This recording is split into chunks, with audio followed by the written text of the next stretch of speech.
सुप्रभात, good morning, अस्सलाम वालेकुम। मैं हूं आपके साथ साइमा और आप देख रहे हैं खबरों की दुनिया। सुबह सवेरे आइए नजर डालते हैं कुछ अहम खबरों पर। निर्धारित समय से पहले ही बजट सत्र को खत्म करने की संभावना जताई जा रही है। सूत्रों के अनुसार होली से पहले ही सत्र खत्म किया जा सकता है। वहीं राज्यसभा की कार्यवाही के लिए मंगलवार से निर्धारित किए गए समय की जानकारी देते हुए सांसद वंदना चौहान ने बताया, विभिन्न पार्टियों के सांसदों की ओर से आग्रह के मद्देनजर मंगलवार से राज्यसभा की कार्यवाही का समय सुबह 11 बजे से शाम 6 बजे तक कर दिया गया है। इस दौरान सदन के सदस्य राज्यसभा में और गैलरी में बैठे।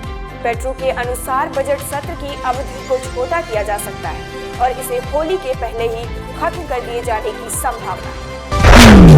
राजधानी दिल्ली के बाटला हाउस एनकाउंटर मामले में दिल्ली की कोर्ट ने आरिज खान को दोषी करार दे दिया है। आरिज की सजा का ऐलान 15 मार्च को होगा। 13 साल पुराने बाटला हाउस एनकाउंटर में इंडियन मुजाहिदीन के 15 लाख के इनामी आतंकी आरिज खान उर्फ जुनैद को दिल्ली पुलिस ने साल 2018 में गिरफ्तार किया था। आरिज खान पर 13 सितंबर 2008 में हुए बाटला हाउस एनकाउंटर के अलावा दिल्ली, अहमदाबाद, यूपी और जयपुर में हुए धमाकों में शामिल होने का आरोप थी। जानकारी के मुताबिक आरिज खान उर्फ जुनैद मूल रूप से यूपी के आजमगढ़ का रहने वाला है। 2008 के बाद से आरिज कभी भी आजमगढ़ वापस नहीं गया। आरिज एनकाउंटर मोहन चंद्र शर्मा को गोली मारते हुए फरार हो गया था। आरिज बाटला हाउस एनकाउंटर के अलावा 2007 में यूपी के लखनऊ कोर्ट ब्लास्ट, फैजाबाद और वाराणसी में हुए ब्लास्ट में भी शामिल है। कहा जाता है कि आरिज बम बनाने में भी माहिर है।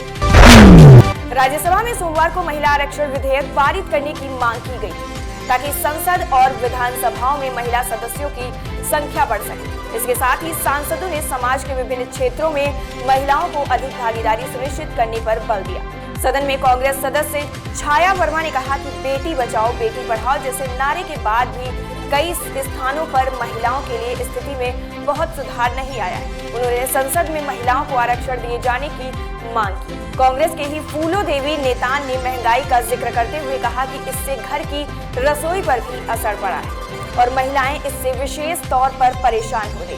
भाजपा की सरोज पांडे ने कहा कि सरकार के प्रयासों से कई स्थानों पर महिला और पुरुष के अनुपात में सुधार भी हुआ है। पश्चिम बंगाल प्रदेश भारतीय जनता पार्टी के अध्यक्ष दिलीप घोष ने कहा है कि तृणमूल कांग्रेस के पास सिर्फ एक चेहरा है, ममता बनर्जी। जब वो संकट में पड़ी तो कोलकाता के भवानीपुर से भागकर नंदीग्राम चली गई। प्रधानमंत्री नरेंद्र मोदी की लोकप्रियता से घबराकर वो सिलीगुड़ी भाग गई। भाजपा में बहुत से चेहरे हैं। चुनाव परिणाम के बाद मुख्यमंत्री के नाम का ऐलान कर दिया जाए। बंगाल चुनाव से पहले एक हिंदी चैनल को दिए इंटरव्यू में घोष ने कहा कि बंगाल में लूट मची हुई है, भ्रष्टाचार का बोलबाला है। उन्होंने कहा कि ममता बनर्जी हर बार कहती हैं कि खेलबो जीतबो, लेकिन हर बार हार जाती है। उनके कार्यकर्ता और समर्थक दूसरी पार्टियों के कार्यालयों में तोड़-फोड़ करते हैं। इस बार खेल उनके घर से ही शुरू हो गया है। मध्य प्रदेश में फ्रीडम ऑफ रिलीजन बिल 2021 विधानसभा में पारित हो गया है। आपको बता दें कि बजट सत्र के दौरान जहां फ्रीडम ऑफ रिलीजन बिल पारित हुआ, वहीं बताया जा रहा है कि इस बिल पर बहस के लिए 15 मिनट का समय तय किया गया था। सरकार की ओर से विधानसभा में गृह मंत्री डॉक्टर नरोत्तम मिश्रा ने इस बिल को प्रस्तुत किया था। मीडिया रिपोर्ट्स की अगर माने तो सत्र के दौरान विधानसभा में निजी विश्वविद्यालय संशोधन, doctor B R. Ambedkar, Pandit A N. Shukla और भोजगुप्त विश्वविद्यालय संशोधन विधेयक प्रस्तुत किए जाने की भी खबरें थी। वहीं इसके अलावा पत्री नेशनल पार्क से विस्तार के लिए विस्थापित किसानों को भू अधिकार पुस्तिका न देने और छतरपुर में मेडिकल कॉलेज का निर्माण कार्य प्रारंभ नहीं होने के मुद्दे की भी खबरें उठने की बात चली। पाकिस्तान धर्म को हथियार और आतंकवाद को विदेश नीति के रूप में इस्तेमाल कर रहा है। उसका दोहरा चरित्र है और ये गुलाम कश्मीर में देखने को मिल रहा है, जहां पर नागरिकों के अधिकारों की हत्या की जा रही है। यहाँ नागरिकों की नियति गुलामों की तरह रहने की। कश्मीर के इस हिस्से में स्वतंत्रता की बात करने वाले लोग मारे जा रहे हैं या जेलों में सड़ रहे हैं। यहाँ के नागरिकों को अब पाकिस्तान से निजात दिलाई जानी चाहिए। गुलाम कश्मीर के संगठन यूनाइटेड पीपल्स नेशनल पार्टी के निर्वाचित अध्यक्ष शौकत अली ने जेनेवा में पत्रकार वार्ता में उपरोक्त सभी जानकारी देते हुए पाक की करतूतों का खुलासा किया। उन्होंने कहा कि यहाँ के नागरिकों की किस्मत 1947 में उसी समय कैद होकर रह गई थी जब पाकिस्तान ने यहाँ अवैध रूप से कब्जा किया था। तभी से अत्याचारों का ऐसा सिलसिला शुरू हुआ जो आज तक चल रहा है। ये साइंस का तथ्य है कि पहाड़ पर दाल नहीं गलती। विश्व प्रसिद्ध दार्जिलिंग पहाड़ की बात करें तो यहाँ पॉलिटिकल साइंस का भी यही तथ्य है। अंतर सिर्फ इतना है कि यहाँ की पहाड़ियों की तो दाल गल जा रही है, लेकिन गैर पहाड़ियों का चूल्हा ठंडा पड़ा है।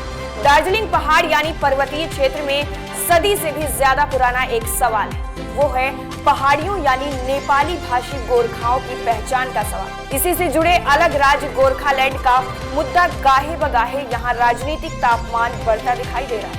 आजादी के बाद से 80 दशक की शुरुआत तक पहले कांग्रेस और फिर माकपा की दाल थोड़ी थोड़ी गल जाया करती थी, लेकिन Gorkha national liberation front GNLF बनाकर 80 के दशक की शुरुआत में सुभाष घिसिंग ने नए सिरे से गोरखालैंड आंदोलन छेड़ सारे समीकरण ही बदल दिए। तब से गैर पहाड़ी दलों का चूल्हा ठंडा पड़ा है।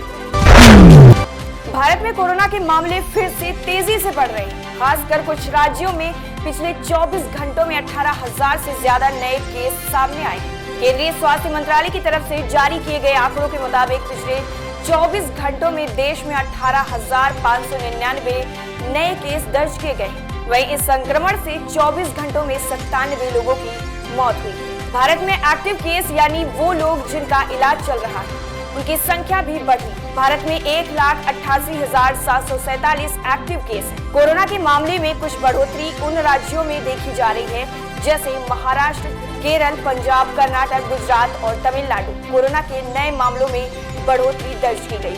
महाराष्ट्र में सबसे ज्यादा 11,141 नए केस सामने आए। इसके बाद केरल में 2100 जबकि पंजाब में 1,043 नए मामले सामने आए। उद्योगपति मुकेश अंबानी के आवास के बाहर से विस्फोटक लगा वाहन बरामद होने की मामले की जांच अब NI करेगी। NI की विशेष जांच टीम जल्द ही दिल्ली से मुंबई के लिए रवाना हो जाएगी। आपको बता दें कि सिर्फ गाड़ी मिलने के मामले की जांच ANI को ट्रांसफर की गई। गाड़ी के मालिक मनसुख हिरेन की जो डेड बॉडी मिली थी और उसकी बीवी के स्टेटमेंट के आधार पर जो मर्डर का मामला दर्ज किया गया था, वो अब भी महाराष्ट्र STF के पास ही। दक्षिण मुंबई में अंबानी के बहुमंजिला आवास एंटीलिया के पास 25 फरवरी को जिलेटिन की 20 छड़ों के साथ एक स्कॉर्पियो पाई गई। पुलिस ने कहा था कि वाहन को एरोली मुलुडी के पास से 8 फरवरी को चुराया गया था। स्कॉर्पियो के मालिक मनसुख थाने में 5 मार्च को सुबह मृत पाए गए थे। इस मामले में हिरेन के परिवार के सदस्यों ने हत्या का मामला दर्ज करवाया है और जांच करने की मांग की। उनका शव लेने से भी इनकार कर दिया था। हालांकि पुणे के वरिष्ठ पुलिस अधिकारियों के हस्तक्षेप के बाद परिजन शनिवार को शव लेने सहमत हो गए थे। ब्रिटेन के प्रिंस हैरी और उनकी पत्नी मेगन मार्कल के साक्षात्कार से मचे सियासी बवाल के बीच न्यूजीलैंड की प्रधानमंत्री जेसिंडा आर्डर्न ने कहा है कि शाही परिवार के संबंध में हाल ही में दिए गए इंटरव्यू से न्यूजीलैंड और ब्रिटेन के संवैधानिक संबंधों पर कोई फर्क नहीं पड़ेगा। ये पूछे जाने पर कि हैरी और मेगन ने ब्रिटानी शाही परिवार की जो तस्वीर पेश की है, क्या उससे ब्रिटेन और न्यूजीलैंड के संवैधानिक संबंधों पर कोई असर पड़ेगा? इसके जवाब में प्रधानमंत्री आर्डर्न ने कहा कि मुझे नहीं लगता कि इसमें हाल ही में कोई बदलाव आने वाला है। मॉर्निंग न्यूज में फिलहाल इतना ही। ऐसी ही देश दुनिया की बड़ी खबरें देखने के लिए जुड़े रहिए मेरे साथ और देखते रहिए खबरों की दुनिया।